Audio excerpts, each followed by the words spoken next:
Vidyadhar sir, physics faculty. Dear student, in our previous lecture, we discussed about stress and strain. So प्यारे बच्चों, in our today lecture, we discuss about our new topic elastic limit and types of strain. ठीक है? So बेटे आप heading बना लीजिए. आपका जो नेक्स्ट टॉपिक होगा वो आपका होगा इलास्टिक लिमिट. Elastic limit. तो बेटे पहले इसको समझते हैं कि भाई इलास्टिक लिमिट होता क्या है. बेटे आप देखो, डेली लाइफ में इसका यूज बताता हूँ आपको. आप मान लीजिए आपने कोई एक इलास्टिक लिया. इलास्टिक का लेंथ आपने मान लिया 2 मीटर है. आपने उसको डिफॉर्म किया. ठीक है. अब आप उसको डिफॉर्म करते जा रहे हैं. आपने उसको 2 मीटर से बना दिया 3 मीटर 4 मीटर. अब आप देखिए जैसे ही आप 4 मीटर से ज्यादा इसको डिफॉर्म करते हैं तो ये इलास्टिक आपका ब्रेक हो जाता है. 4 मीटर से ज्यादा जैसे आपने उसको डिफॉर्म किया, जो आपका इलास्टिक था वो ब्रेक हो गया. It means 4 meter is the elastic limit. Means 4 meter तक ही आपका इलास्टिक क्या हो सकता है, एक्सटेंड हो सकता है, एलोंगेट हो सकता है. 4 मीटर को जैसे आपने क्रॉस किया तो बेटे 4 मीटर के बाद जो 4.1 बना वो उसका ब्रेकिंग पॉइंट बन गया. मीनिंग समझ में आ रहा है ना. तो जिस मैक्सिमम जहां तक आप उसको एक्सटेंड कर सको और वो अपने डिफॉर्मिंग फोर्स को रिमूव करके अपनी पोजीशन को क्या कर सके, रिगेन कर सके, तो बेटे that limit is said to be elastic limit. Meaning समझ में आ रहा है ना कि भाई आपने इलास्टिक लिया 2 मीटर का, आपने उसको डिफॉर्म किया 2 से 4 मीटर तक. अब 4 से ज्यादा अगर आप करते हैं तो वो इलास्टिक आपका ब्रेक हो जाता है. तो बेटे 4 मीटर क्या हो गया इसका, 4 meter is the elastic limit. Meaning समझ में आ रहा है. तो बेटे डेफिनेशन की अगर मैं बात करूं ना तो सिंपल वे में मैं कह सकता हूं इलास्टिक लिमिट इज द, बेटे ध्यान से सुनना, elastic limit is the maximum value of stress, maximum value of stress up to which a body regain its original configuration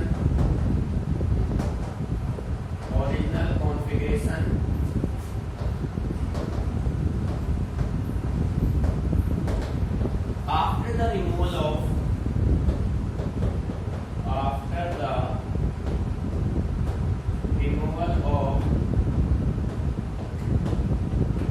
deforming force.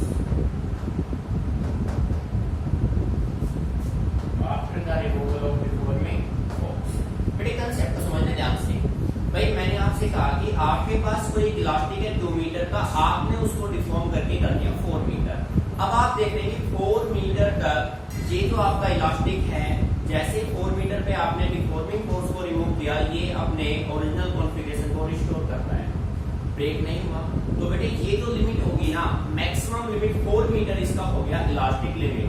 अब जैसे आप 4 मीटर को क्रॉस करेंगे बियॉन्ड इलास्टिक लिमिट, जैसे आप इलास्टिक लिमिट को क्रॉस करेंगे जो आपका इलास्टिक है वो ब्रेक हो जाएगा. बियॉन्ड इलास्टिक लिमिट मैं राइट कर रहा हूं, beyond elastic limit, beyond elastic limit the body permanently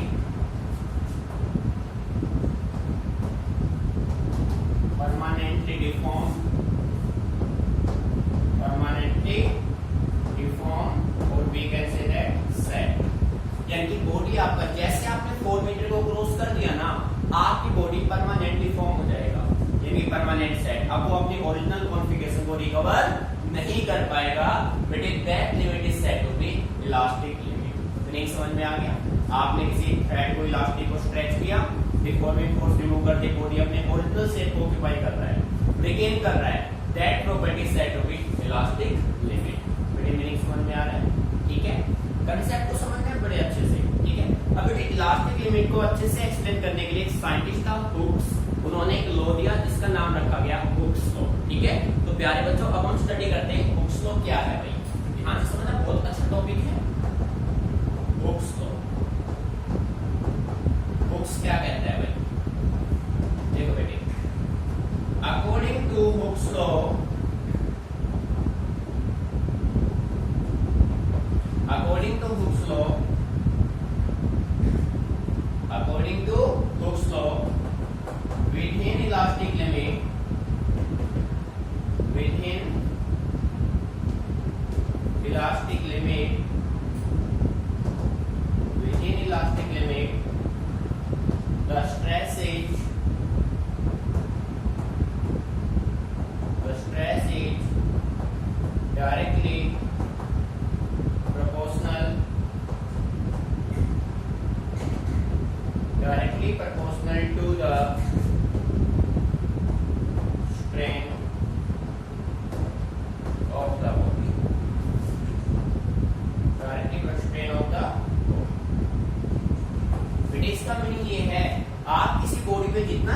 चलाएंगे ना बॉडी उतना ही क्या होगा, उतना ही डिफॉर्म होगा।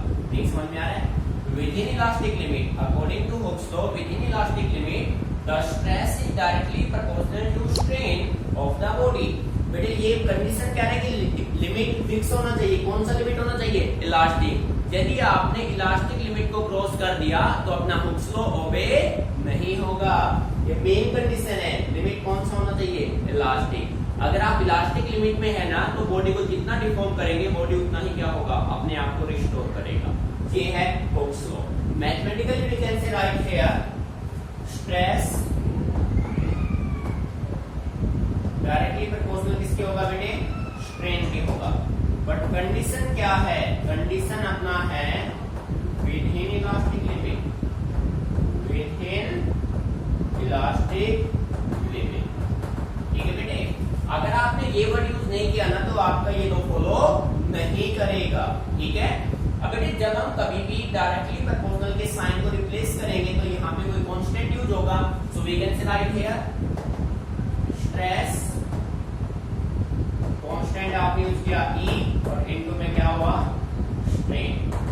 ठीक है बेटे, जो E है ना, E यहाँ पे होगा constant of proportionality, constant of proportionality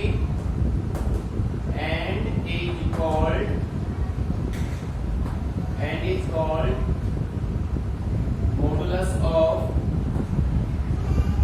modulus of elasticity।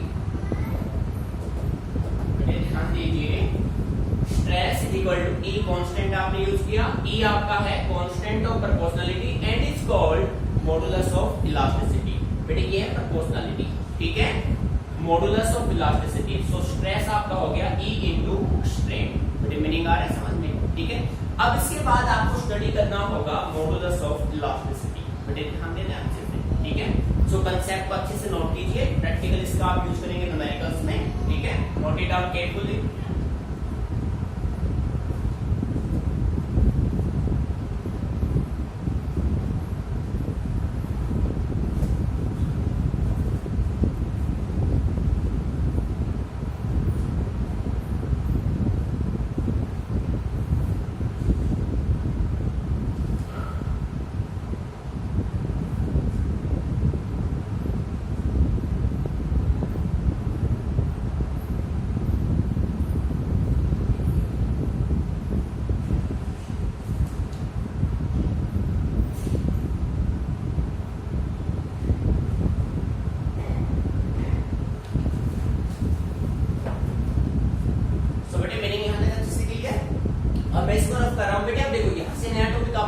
Modulus of elasticity. ठीक है, हेडिंग बना लीजिए सभी बच्चे। बेटे चेन सिस्टम से काम करेंगे आप यहाँ। ठीक है, देखो भाई आप हेडिंग बना लो। नेक्स्ट टॉपिक आपका होगा मॉडुलस ऑफ इलास्टिसिटी। प्यारे बच्चे इसका सिंबल क्या है? इसका सिंबल है E। ठीक है, देखो बेटे हुक्स लॉ कहता है stress equal to E strain होगा। यहाँ पे राइट करता हूं अकॉर्डिंग टू हुक्स लॉ। बेटे हुक्स लॉ कहता है stress is equal to E into strain. और भाई हमें तो क्या चाहिए? हमें चाहिए E। तो बेटे यहाँ से E क्या हो जाएगा? E आपका हो जाएगा स्ट्रेस डिवाइडेड बाय स्ट्रेन। पर बेटे जो मेन कंडीशन है वो आपका क्या है? वो आपका ये है within elastic limit, with in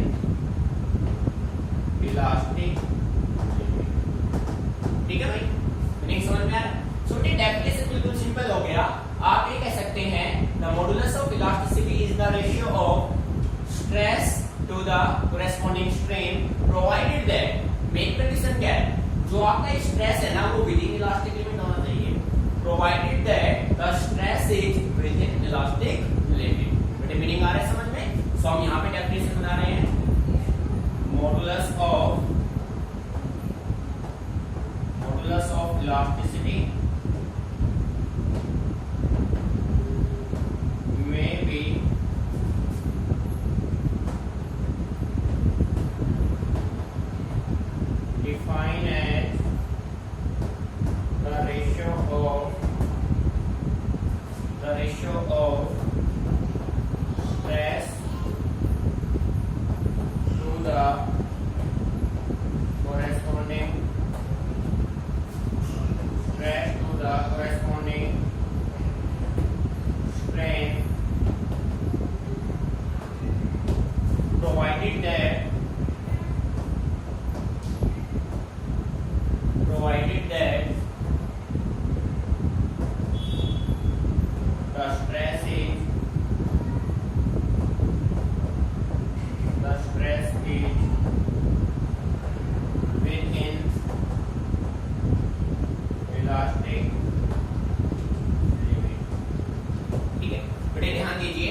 elasticity directly किसके इक्वल है, वो इसका रेशियो है स्ट्रेस टू द स्ट्रेन का रेशियो है।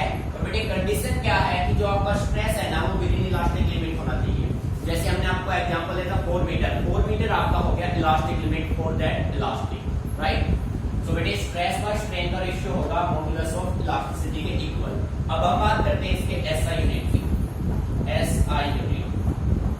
अब देखो बेटे जैसा कि आप जानते हैं स्ट्रेस का एसआई यूनिट है न्यूटन पर मीटर स्क्वायर, और बेटे स्ट्रेन आपका होता है यूनिटलेस, सही बात है ना। तो बेटे मॉडुलस ऑफ इलास्टिसिटी का एसआई यूनिट हो जाएगा न्यूटन पर मीटर स्क्वायर। अब हम बात करते हैं इसके डायमेंशनल फॉर्मूला की।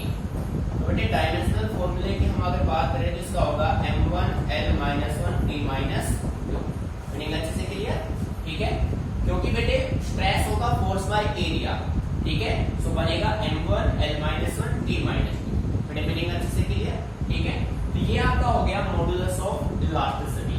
अब हम बात करते हैं types of modulus of elasticity, ठीक है। तो देखो बेटे अभी नोट नहीं करना, समझना है ध्यान से।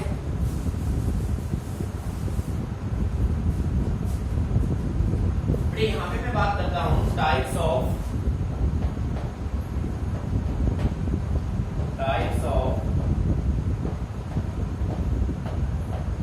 Modulus of elasticity.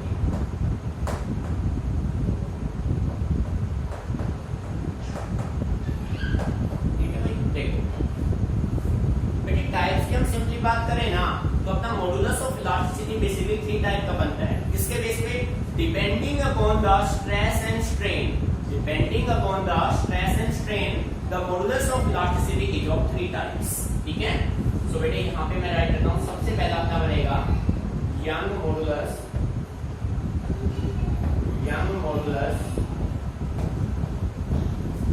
Of elasticity. तो प्यारे बच्चों इसका सिंबल होगा y। Young modulus of elasticity represented by symbol y। बेटे जब आपने फर्स्ट में किया था फिजिकल वर्ल्ड एंड मेजरमेंट में हमने किया डायमेंशनल फार्मूला, डायमेंशनल फार्मूला में एक वर्ड आपने सुना था यंग मॉडुलस। सो प्यारे बच्चों क्लियर हो गया ना कि यंग मॉडुलस एक्चुअल में है क्या, ठीक है। बेटे सेकंड टाइप आपका बनता है bulk modulus, bulk modulus, bulk modulus of elasticity. बेटे इसका सिंबल है आपका बीटा, ठीक है। थर्ड वन आपका बनता है modulus of rigidity, modulus of rigidity. तो बेटे इसका सिंबल है ईटा, ध्यान ना ईटा ऐसे लिखो कोई n बना के और ऐसे कर दूंगी। यंग मॉडुलस y से रिप्रेजेंट करेंगे, बल्क मॉडुलस बीटा से, मॉडुलस ऑफ रिजिडिटी गामा, इसे ईटा से। ये बात समझ आ रही है। तो तीनों को हम अच्छे से स्टडी करेंगे 1 बाय 1। सबसे पहले Young modulus, after that bulk modulus and then modulus of rigidity. So प्यारे बच्चों मॉडुलस ऑफ इलास्टिसिटी स्ट्रेस और स्ट्रेन के बेस पे 3 टाइप के बनते हैं, ठीक है। सो प्यारे बच्चों अच्छे से इसको नोट कीजिए, उसके बाद इनको एक्सप्लेन करेंगे 1 by 1।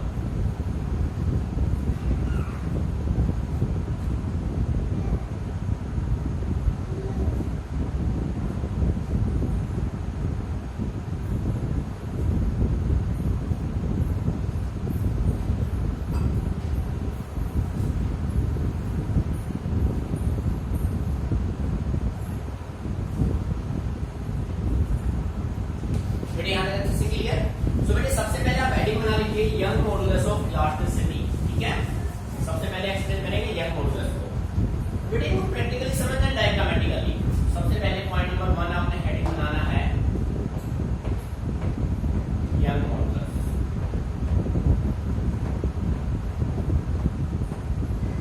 Young modulus of elasticity. बेटे इसका सिंबल है y, सिंबल इसका क्या है भाई y, ठीक है। अब ध्यान से सुनना बेटे यंग मॉडुलस होगा क्या, यंग मॉडुलस ऑफ इलास्टिसिटी। तो सिंपल वे में आप ये कह सकते हैं it may B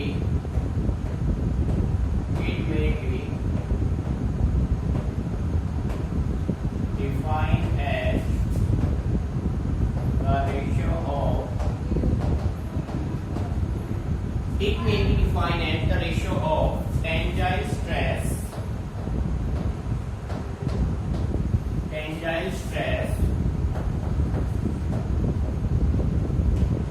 to the longitudinal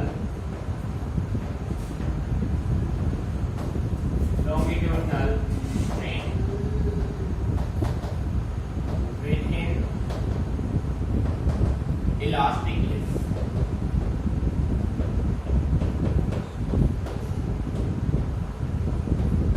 ध्यान दीजिए, देखो भाई मॉडुलस ऑफ इलास्टिसिटी आपका रेशियो किसका था? Stress by strain.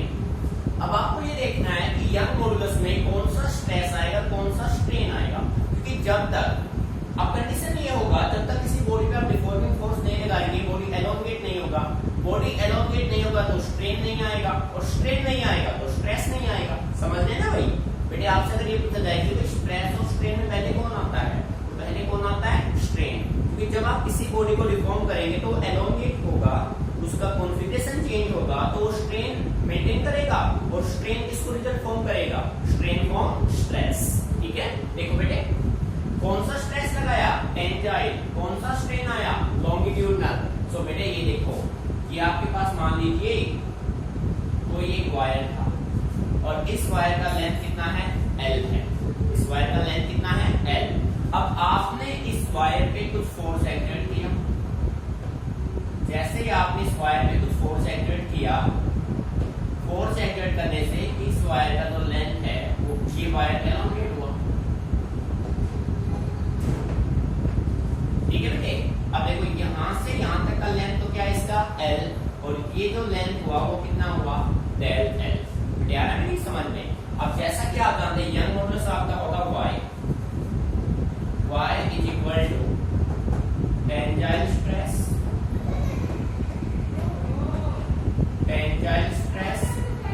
to the longitudinal strain। ठीक है बेटे, अब देखो स्ट्रेस आपका बेटे क्या होता है भाई? स्ट्रेस अपना होता है फोर्स बाय एरिया। सो बेटे फोर्स एक्सर्ट किया F डिवाइडेड बाय A। ठीक है, स्ट्रेस हो गया। बेटे लॉन्गिट्यूडनल स्ट्रेन हम ऑलरेडी टाइप ऑफ स्ट्रेन में स्टडी कर चुके हैं। स्ट्रेन आपका होता है change in configuration by original configuration, और यहाँ पे कॉन्फ़िगरेशन में चेंज क्या हुआ है? लेंथ चेंज हुआ है। तो बेटे आप राइट करेंगे del L by L। Meaning समझ में आ गया? सो बेटे y का जो फॉर्मूला अपना बनेगा ना, y का फॉर्मूला क्या बनेगा? F into L divided by A और into del L। बेटे आ रहा है मीनिंग समझ में? ये आपका बनेगा mathematical formula, force by area change in length bye original length. Meaning समझ में आ गया बेटे? तो ये फॉर्मूला अच्छे से माइंड में रखना है, क्योंकि जब आप न्यूमेरिकल इंप्लीमेंट करेंगे डायरेक्ट फॉर्मूले में वैल्यू पुट करनी है। ठीक है, clear? Note it down carefully.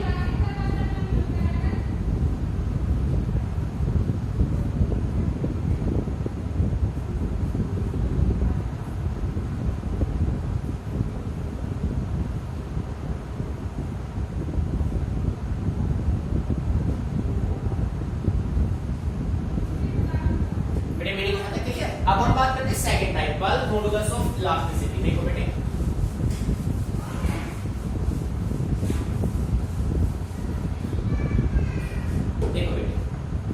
Point number 2, bulk modulus of elasticity, simple है इसका बेटे बीटा। ये है जो बल्क मॉडुलस आपका होगा ना भाई, रेशियो तो स्ट्रेस पर स्ट्रेन का ही रहना है, पर स्ट्रेस कौन सा होगा, स्ट्रेन कौन सा होगा, वो सोचने वाली बात है। आप मान लो आपके पास कोई स्फेरिकल ऑब्जेक्ट है, उसको आपने कंप्रेस किया। जब आप कंप्रेस करेंगे तो जो आप स्ट्रेस एक्सर्ट कर रहे हैं ना, तो नॉर्मली होता है, परपेंडिकुलर होता है। ठीक है, तो बेटे आप ये कह सकते हैं it may B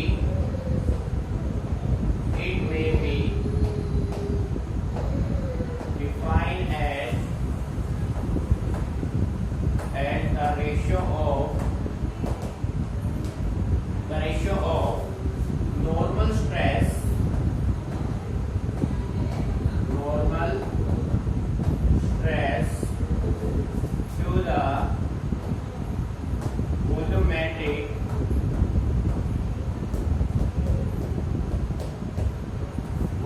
volumetric strain.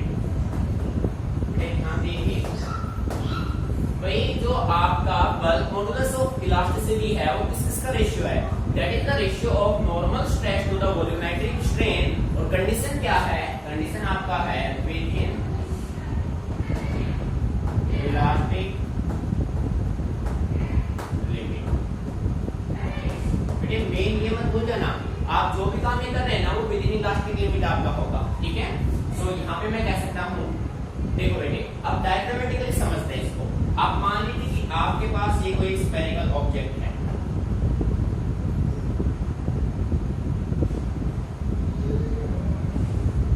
मान लिया। अब इस स्फेरिकल ऑब्जेक्ट पे आपने नॉर्मली इस पे फोर्स एक्सर्ट किए,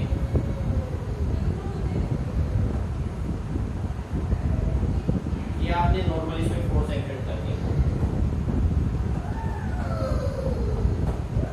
फोर्स कैसे एक्सर्ट करना है? नॉर्मली। जब आप किसी बॉडी पे फोर्स एक्सर्ट करेंगे नॉर्मली, तो बॉडी जो है वो कंप्रेस होगा और उसका जो वॉल्यूम है वो बेटे डिक्रीज होगा। वॉल्यूम क्या होगा? डिक्रीज। जो न्यू वॉल्यूम बनेगा ना वो कुछ इस तरीके से बनेगा,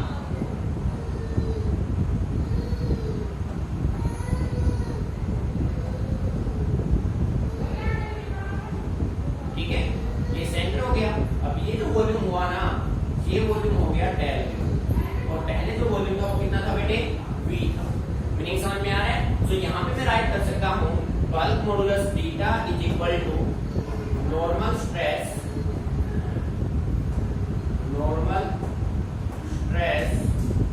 डिवाइडेड बाय वॉल्यूमेट्रिक स्ट्रेन। ठीक है भाई, मीनिंग क्लियर? अब बेटे देखो, जैसे कि आप जानते हैं स्ट्रेस अपना होता है force by area, force by area. और बेटे वॉल्यूमेट्रिक स्ट्रेन, स्ट्रेन आपका वॉल्यूमेट्रिक स्ट्रेन आपका होता है change in volume by original volume. और वॉल्यूम आप देख रहे हैं, वॉल्यूम हो रहा है डिक्रीज। वॉल्यूम क्या हो रहा है? डिक्रीज। जब आप किसी ऑब्जेक्ट को कंप्रेस करेंगे तो उसका वॉल्यूम क्या होगा? डिक्रीज होगा। तो उसके लिए आपने साइन यूज किया minus del V upon V। ठीक है बेटे, मीनिंग आ रहा है समझ में? और जब कोई भी स्ट्रेस नॉर्मली एक्ट होगा तो बेटे आप ये कह सकते हैं पर फोर्स बाय एरिया किसके बराबर होता है? प्रेशर के। बेटे force by area is equal to pressure होता है ना भाई, ठीक है।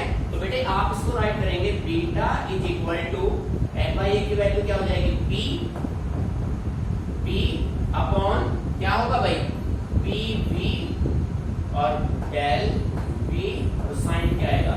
माइनस। देखो बेटे एफ बाई ए को हमने राइट किया पी, डेल वी नीचे था, वी ऊपर आ गया, माइनस का साइन। ये माइनस साइन इस बात को रिप्रेजेंट करता है कि जब आप किसी भी बॉडी पे नॉर्मली फोर्स एक्सर्ट करेंगे तो उसका वॉल्यूम डिक्रीज होगा।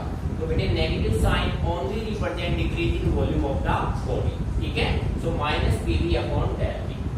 न्यूमेरिकल में फोर्स गिवन है तो इस फॉर्मूले का यूज कीजिए, न्यूमेरिकल में प्रेशर गिवन है तो इस फॉर्मूले का यूज कीजिए।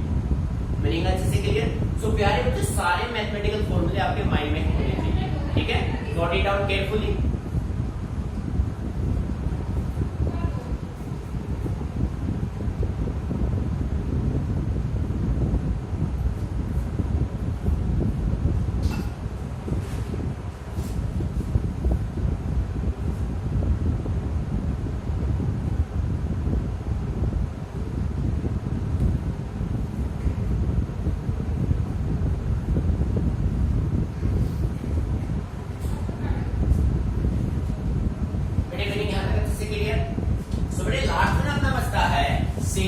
लास्ट वन अपना क्या है भाई?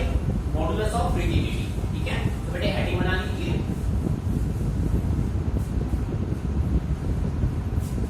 लास्ट वन अपना है पॉइंट नंबर 3, मॉडुलस ऑफ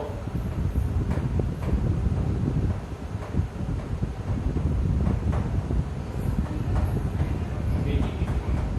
तो बेटे इसका सिंबल है एटर, सिंबल इसका क्या है? ठीक है, ध्यान से समझना है बेटे। तो तीनों टॉपिक मैंने आपको कराए ना, young modulus, bulk modulus, modulus of rigidity. बेटे इन तीनों में से एग्जाम में डेफिनेटली क्वेश्चन बनेगा, डेफिनेटली। काफी इंपॉर्टेंट टर्म है इलास्टिसिटी का ये, ठीक है। सो इनको केयरफुली करना है आप लोगों को, क्लियर? सो बेटे नेक्स्ट वन अपना है modulus of rigidity. So we can say write here it may B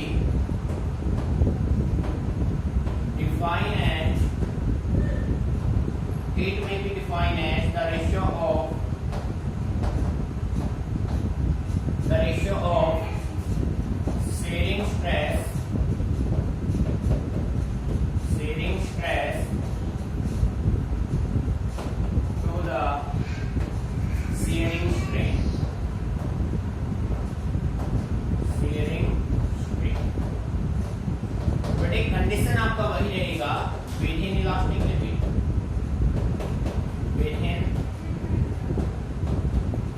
elastic, within elastic limit modulus of rigidity is the ratio of stress, कौन सा स्ट्रेस होगा भाई, शेयरिंग स्ट्रेस होगा, शेयरिंग क्या होगा, स्ट्रेन होगा। तो बेटे आप राइट करेंगे theta is equal to shearing stress,